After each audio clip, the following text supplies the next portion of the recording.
नमस्कार मित्रांनो, स्वागत आहे तुमचं तुम्हा सर्वांच्या आवडत्या चॅनल दररोज नवीनवर। तर बघा मित्रांनो, दररोज नवीनच्या आजच्या व्हिडिओमध्ये आपण अतिशय महत्त्वाची माहिती पाहणार आहोत, ती म्हणजे अशी की पोलीस भरती 2024 संदर्भात अपडेट आहे। तर बघा मित्रांनो, या ठिकाणी भरपूर विद्यार्थ्यांना प्रश्न या ठिकाणी पडलेले आहेत। पहिला आपण प्रश्न या ठिकाणी पाहणार आहोत, लेखी पुरावा म्हणजे काय। आता बघा, भरपूर असे विद्यार्थी ज्यांना SRPF असेल, त्याचबरोबर पोलीस चालक असेल किंवा पोलीस शिपाई असेल, त्यांचे जे काही त्या ठिकाणी तारखा आहेत मैदानी चाचणीच्या, एक दिवसानंतर आहे किंवा त्याच दिवशी म्हणजे सेमच दिवसांना त्यांना त्या ठिकाणी तारखा आलेल्या आहे। तर संदर्भात त्यांना लेखी पुरावा मागलेला आहे। तर तो लेखी पुरावा म्हणजे काय असेल त्याची माहिती आपण या व्हिडिओच्या माध्यमातून पाहणार आहोत। त्याचबरोबर पाऊस आला तर पोलीस भरती रद्द होईल का, असा देखील प्रश्न या ठिकाणी विद्यार्थ्यांकडून विचारला जात आहे। पुढे जर आपण पाहिलं तर बघा, दुसऱ्या ठिकाणी मैदानी चाचणी कशी देता येईल ते देखील आपण या ठिकाणी या व्हिडिओच्या माध्यमातून पाहणार आहोत। तर व्हिडिओ शेवटपर्यंत नक्की बघत राहा, संपूर्ण माहिती कळणार आहे। त्या अगोदर तुम्हाला सूचना आहे, जर तुम्ही व्हिडिओवर नवीन असाल तर व्हिडिओला आत्ताच लाईक करून द्या, कारण तुम्हाला तर वेळ मिळणार नाही। आणि जर तुम्ही अजूनही आपल्या चॅनलला सबस्क्राईब केलं नसेल तर लवकरात लवकर सर्वांनी चॅनलला सबस्क्राईब करून घ्या। तर बघा, पोलीस भरतीच्या संदर्भात लेखी पुरावा म्हणजे काय त्याविषयीची माहिती आपण या ठिकाणी पाहूया। तर बघा मित्रांनो, पाहू शकता या ठिकाणी प्रसाद सोनवणे या विद्यार्थ्यांनी या ठिकाणी हा प्रश्न या ठिकाणी विचारलेला आहे, लेखी पुरावा म्हणजे काय।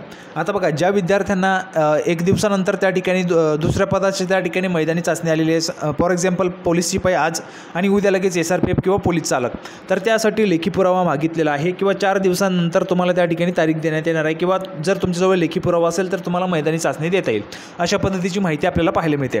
आता लेखी पुरावा म्हणजे काय असेल बघा, फॉर एक्झाम्पल जर तुम्ही ठाणे जिल्ह्यासाठी, ठाणे शहरासाठी तुम्ही मैदानी चाचणी दिलेली असेल, मैदानी चाचणी दिल्यानंतर तुमच्याजवळ मित्रांनो त्या ठिकाणी तुमचं जे काही हॉल तिकीट असेल त्यावर बघा खाली सही शिक्का असतो। पोलीस निरीक्षक जे आहेत त्या ठिकाणी त्यांचा सही शिक्का त्या ठिकाणी असेल, पोलीस निरीक्षक, पोलीस उपनिरीक्षक जी कोणी तुमची मैदानी चाचणी त्या ठिकाणी घेणार आहेत त्यांचा त्या ठिकाणी सही आणि शिक्का असतो। हाच तुमच्यासाठी सर्वात मोठा लेखी पुरावा त्या ठिकाणी असणार आहे।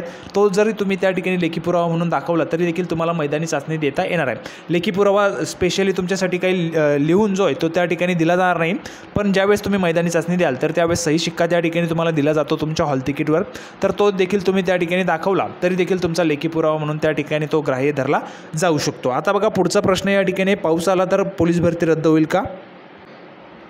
तर बघा मित्रांनो, पाऊस आला तर पोलीस भरती रद्द होईल का। तर बघा, जर पावसामुळे एखाद्या दिवशी मैदानी चाचणी होऊ शकली नाही तर त्या संबंधित उमेदवारांना पुढची सुयोग्य जी काही तारीख आहे ती देण्यात येणार आहे। त्यामुळे तुमची मैदानी चाचणी जी ती होणारच आहे। पाहू शकता बघा, ऑफिशियली हे देखील प्रेस नोट जी आहे ती काढण्यात आलेली आहे पोलीस अधीक्षक कार्यालय पालघर यांच्यातर्फे।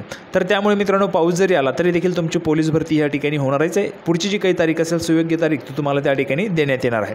त्याचबरोबर पुढचा आपला प्रश्न होता, दुसऱ्या ठिकाणी मैदानी चाचणी कशा पद्धतीने देता येईल। जर तुम्ही लेखी पुरावा त्या ठिकाणी दिला तर तुम्हाला मैदानी चाचणी त्या ठिकाणी देता येऊ शकेल, किंवा मग 4 दिवसानंतर तुम्हाला हॉल तिकीट त्या ठिकाणी दिलं जाऊ शकतं, किंवा 4 दिवसानंतर तुम्हाला मैदानी चाचणीसाठी देखील बोलवलं जाऊ शकतं। तर अशा पद्धतीची माहिती होती। अपेक्षा आहे तुम्हाला हा जो काही व्हिडिओ तो आवडला असेल। कुठलेही प्रश्न असतील तर कमेंट बॉक्समध्ये विचारू शकता, तुमचे प्रश्न सॉल्व्ह करण्यासाठी आपण या ठिकाणी आहोत।